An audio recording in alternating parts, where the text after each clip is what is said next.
Hello, and thank you for watching. My name is Heather Alexandra, and today I'm going to tell you about how I learned to stop worrying and love For Honor. When I first booted up For Honor, I was pretty dismayed.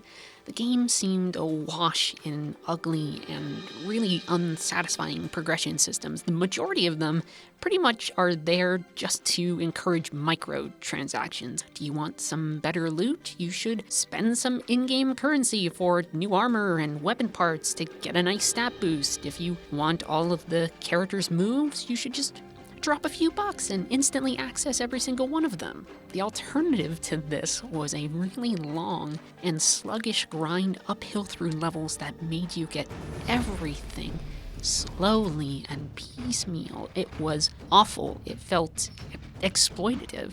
But after playing, I started to realize that's not really the metric for progress in For Honor. For Honor isn't a game defined by statistical growth or increasing levels. It's not about gear acquisition or skill unlocks. Instead, For Honor is a game of iterative skill development. It's about mastery. For Honor is a slower-paced fighting game. The signs of progressing are the enemies that you defeat, and the ever-growing ease with which you dispose of them. My time in For Honor has focused on dueling, on one-on-one fights. I really like it. When I duel, I can more objectively observe my growth. Early fights were a really big matter of chance. I could win every now and then with a furious combo here or there, or maybe a heavy attack that let me sort of brute force my way through fights. There was some tactical thinking, trying to read an opponent's, but I didn't really understand my character's techniques and abilities. I didn't understand the crucial mechanics at the core of For Honor. But as I fought, I learned.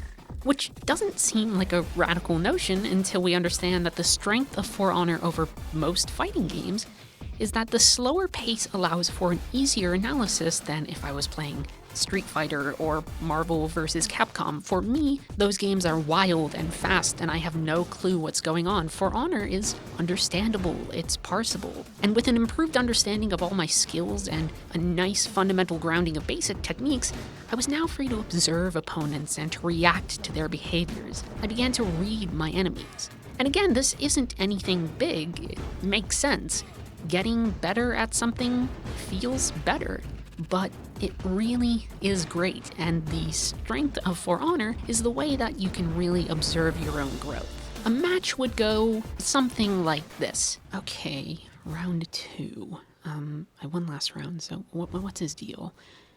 He's pretty defensive. Let's try and make him come to us. Yeah, see, he's doing that foot thing. He's trying to bait me in. So let's just stay here, stay calm, Heather. Oh, shit! Fuck! Okay, overhead twice. He likes that. He's like, yep, he's doing it again. Cool, so I know he likes that. Let's go in. Combo? Let's see if we can get him here. Okay, nope, going to the side. He's doing that shoulder thing. Shit. I need something big. Yeah, grapple. He's not expecting that at all. Let's move back. Cool. If he does the overhead, I can move to the side. Yes! Oh, boy. These exchanges last no more than 20 or 30 seconds, but they end up being less about the manual dexterity needed to pull off moves. I'm not trying to fire off a Hadoken or do some really cool special, so I don't need to do anything too crazy. It's more about understanding the best options that I have in any given moment. Increased experience means a further understanding of the game's space and an expansion of my options in any potential moment. The more you fight in For Honor, the more you know what you can do. The more you fight someone, you understand what you can do specifically against them. Progression in For Honor comes in those moments when your tactical arsenal grows, where your increasing knowledge finds applicability. It's not the acquisition of items or getting from level 5 to level 6. It's in widening the possibility space. It's in the expansion of your mechanical canvas and a growing knowledge of the tools and movements that you can use to paint it red with your enemy's blood. This progression marks a maturity in the player as well. Early encounters occur without a fundamental understanding of the rules. skills, barring a lot of time in the training mode or maybe in single player. And without that understanding, it's really easy to deflect blame for your loss onto something else. It wasn't my fault, it was this one move. It wasn't my fault, it's that they're too good. But as you progress, you begin to understand how the game works. And you not only begin to understand your own mistakes, but you begin to appreciate your enemy's success. Loss provides opportunity. Victory provides a satisfying confirmation of your knowledge and ability. Sure, sometimes you might run into a cheap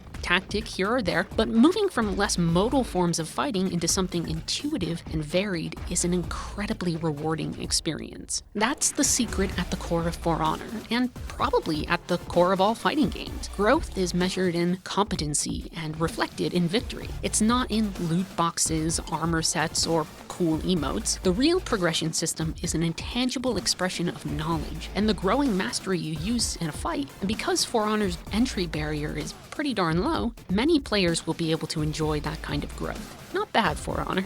Not bad at all.